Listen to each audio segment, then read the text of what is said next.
नमस्कार। आप देख रहे हैं एफिडेविट। मैं हूं शिशिर। आइए डालते हैं अब तक की प्रमुख गतिविधियों पर एक नजर।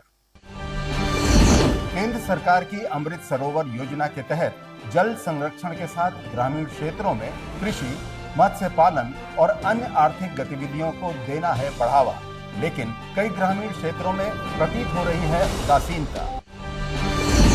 महानगर में लगने वाले जाम और सड़कों पर बेतरतीब खड़े वाहनों से निजात दिलाने के उद्देश्य से डीआईजी ने भीड़ भाड़ वाले स्थानों का किया निरीक्षण।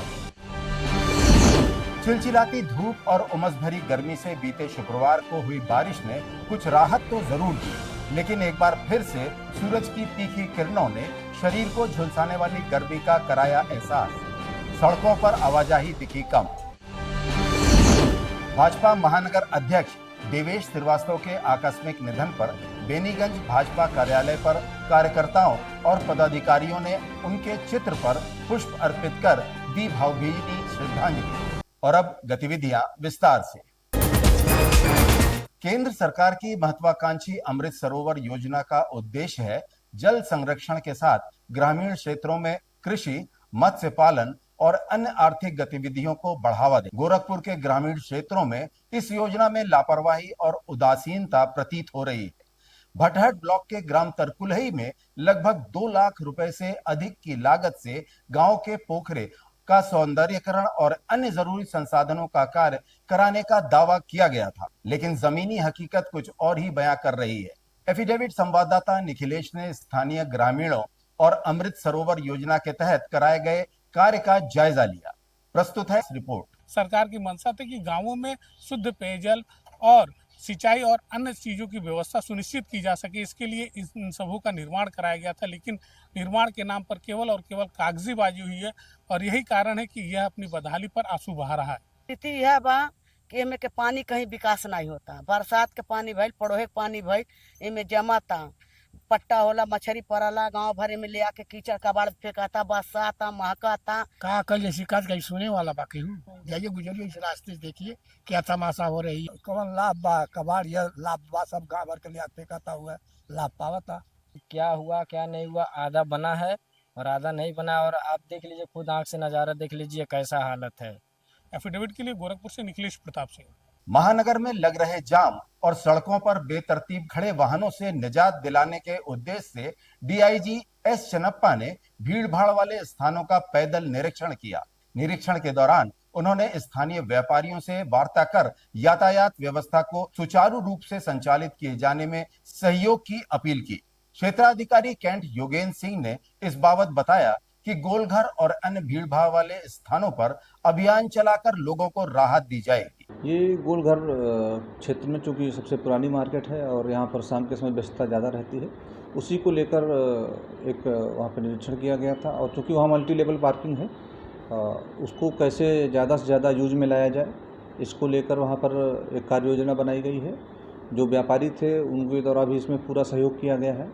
विश्व रक्तदाता दिवस के अवसर पर आज जिला चिकित्सालय के ब्लड बैंक में रक्तदान शिविर का आयोजन किया गया। शिविर में बड़ी संख्या में लोगों ने स्वेच्छा से रक्तदान कर लोगों के जीवन को बचाने का संकल्प लिया। इस अवसर पर महापौर डॉक्टर मंगलेश श्रीवास्तव ने कहा, तो इससे बढ़िया दान क्या हो सकता है कि अपने शरीर को कोई नुकसान भी ना हो और इतने जाने आप बचा लें।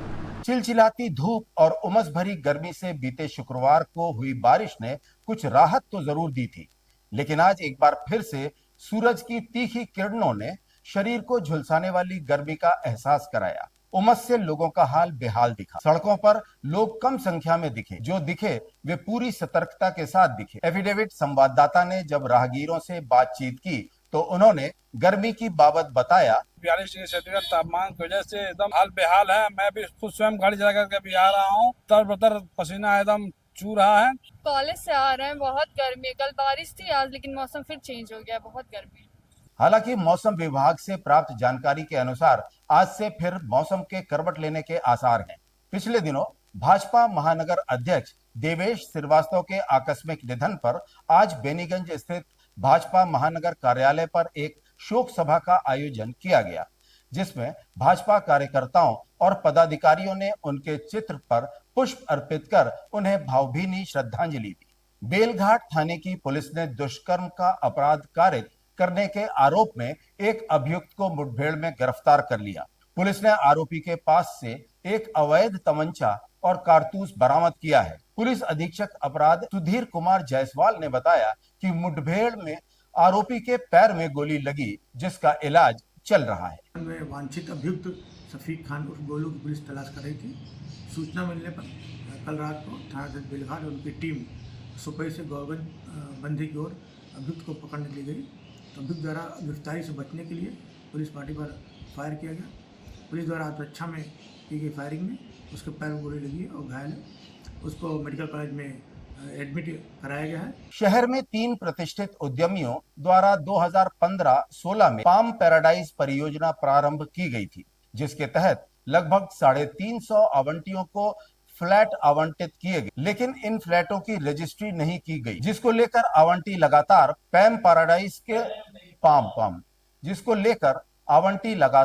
पाम पैराडाइज से जुड़े सदस्यों से रजिस्ट्री की गुहार करते रहे। आवंटियों की मांग है कि इस पूरे प्रकरण का संज्ञान लेकर सरकार मामले में हस्तक्षेप कर न्याय दिलाने का कार्य करे। लगभग 300-400 आदमी ऐसे हैं जिन्होंने अपना सारा पैसा दे दिया है, जितने भी बिल्डर से तय हुआ था।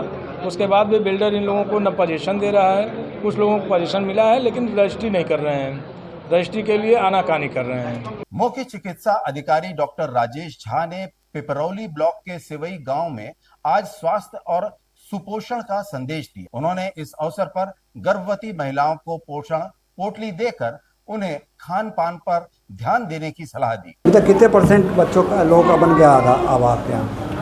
सर हमारे यहाँ सर 35। थोड़ा बढ़ाओ, अपने यहाँ 100% करो। अभी हम उन CHO को बुलाएंगे जो लोग 100% अपना कर चुके हैं। शासन के निर्देश के क्रम में माह के दूसरे और चौथे शनिवार को आयोजित होने वाले संपूर्ण थाना समाधान दिवस में आज एम्स थाने पर 2 दर्जन से अधिक मामले आए, जिसमें से 9 मामलों का तुरंत निस्तारण भी किया गया। और अब मुझे दीजिए इजाजत, देखते रहिए एफिडेविट। धन्यवाद।